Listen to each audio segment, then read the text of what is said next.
SoundCartel.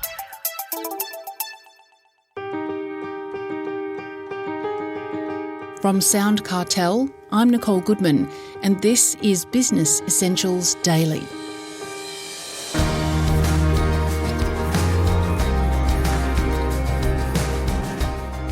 We're all human, so we're fallible and forgetful to varying degrees. Doesn't it just make sense then to write things down so you can stay on track and tick off the important priorities? Les Watson is a productivity expert and author of Get Back an Hour in Every Day. And he's a devotee of record keeping. Les explains why to Chris Ashmore.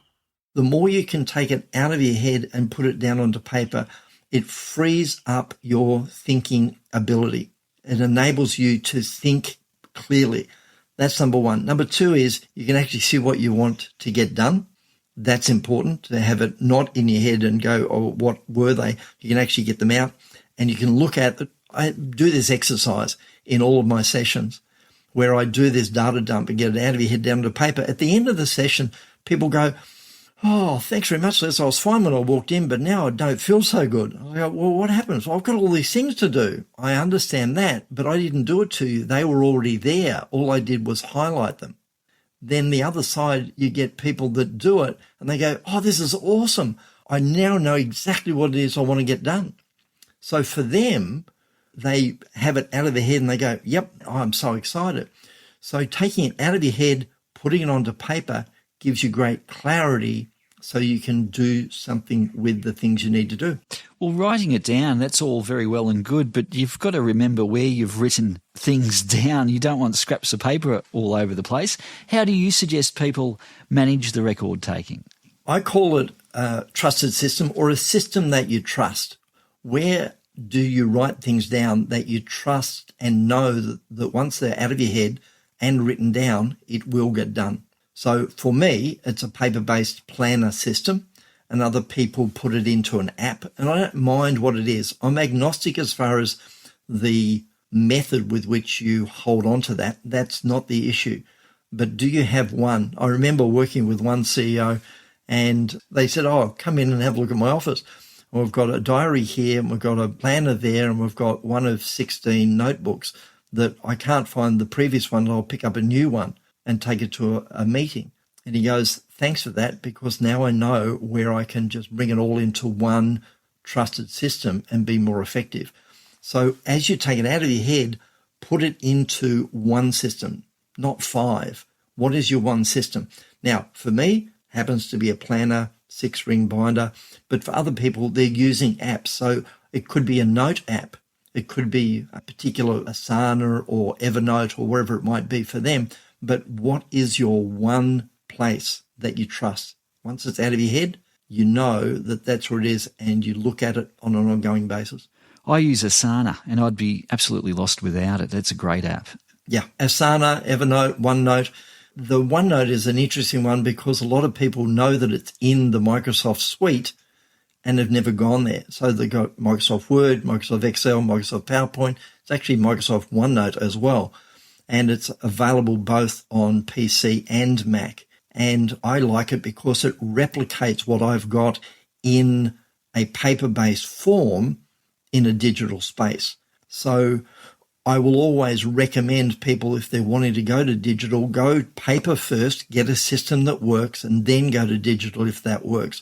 I've had the opposite true, where a particular executive said to me, are you giving me permission to go back to paper? I go, yes. She said, oh, thank goodness these apps do not work for me. She went to Officeworks, grabbed herself a planner, and her productivity skyrocketed because she was using the right tool in the space that she needed. Well, that's a good idea. Writing down goals. We all hear about if you write your goals down, you're more likely to achieve them. Have you come across that? It's something that I hold very firmly. It's not a matter of keeping it in your head. And we all have the New Year's Eve resolutions or New Year's Day resolutions where I'm going to do this, but the majority of those are in your head and not written down. So that's number one. Number two, there's no accountability.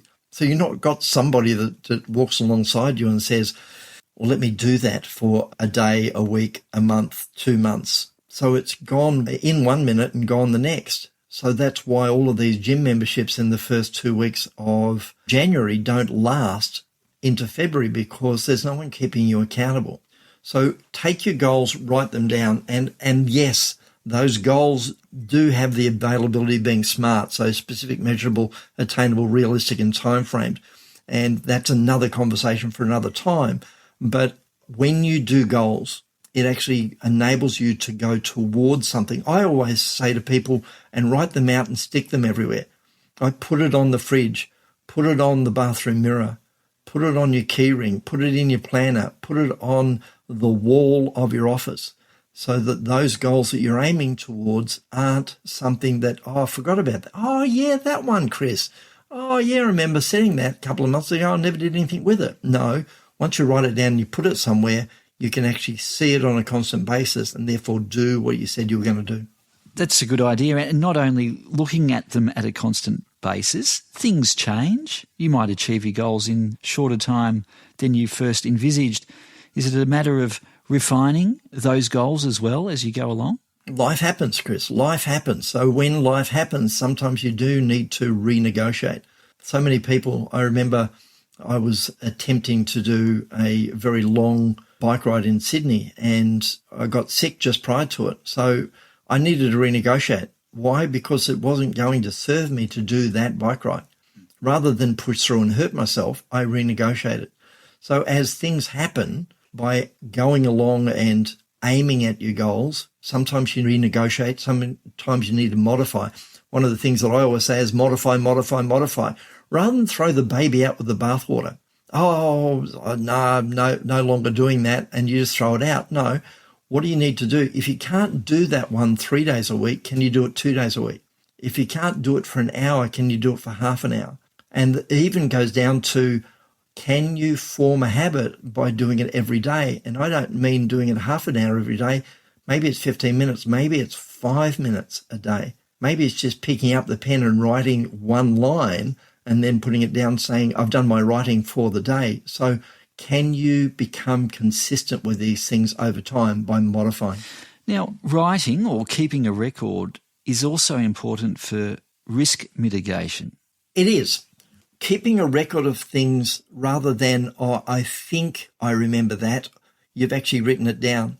So taking it out of your head, putting it onto paper. It's not a matter of every action that you do, but when it comes to those times when it's significant, write it down. And I like to write it in my trusted system. That's why I have a trusted system. So that if I need to, I can go back to those times where I go, hold on a tick, I wrote that down. And in writing it down, I have a record. And in that record, I can, what is it? CYA, cover your bum. So in covering yourself, because you've written it down and you can actually refer to it after the fact. Now, I suppose to finish up with and to reiterate what we've been talking about, long-term planning, which every business owner really should be doing, that can't be done without putting pen to paper or fingers to the keyboard. Yeah. Again, one of the staples of the work that I do with clients is that you do some long-term planning. Where do you want to be in 10 years' time? Where do you want to be in 5 years' time? And what's your 3-year goal? What's your 1-year goal? What do you want for this year? Then you break it up into quarters. And what I'm saying with this is don't leave it in your head, write it down. Now, I work with my clients using a one-page plan, and the one-page plan is a quarterly plan. So we've all often heard of those people that have a marketing plan and it's in the third drawer down.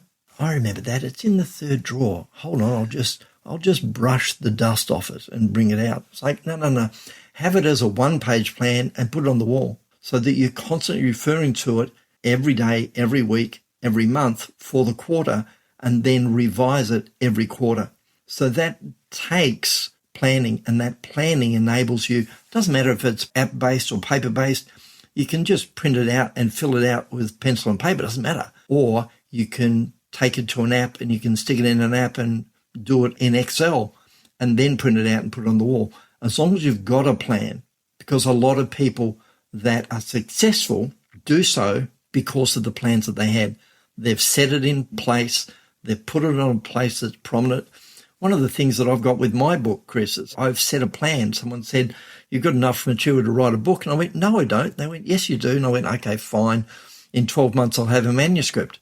There was my goal. I wrote it down. So every day I saw this goal of, I'm going to have a manuscript within 12 months. And it spurred me on. 12 months later, I had a manuscript. And 6 months later, I had a fully fledged book in my hand from the printer that ended up on the Today Show. And you go, why? Because I set a goal. I set a goal and I wrote it down. So where can you write some stuff down rather than keeping it in your head? That was the Time Lord and author, Les Watson.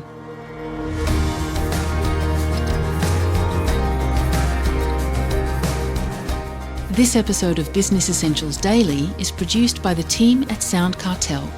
Thanks for listening. I'm Nicole Goodman. We'll bring you more Be Daily tomorrow. Follow @BE Daily Podcast across social media and head to bedaily.com.au for more from the Business Essentials Daily Podcast. SoundCartel.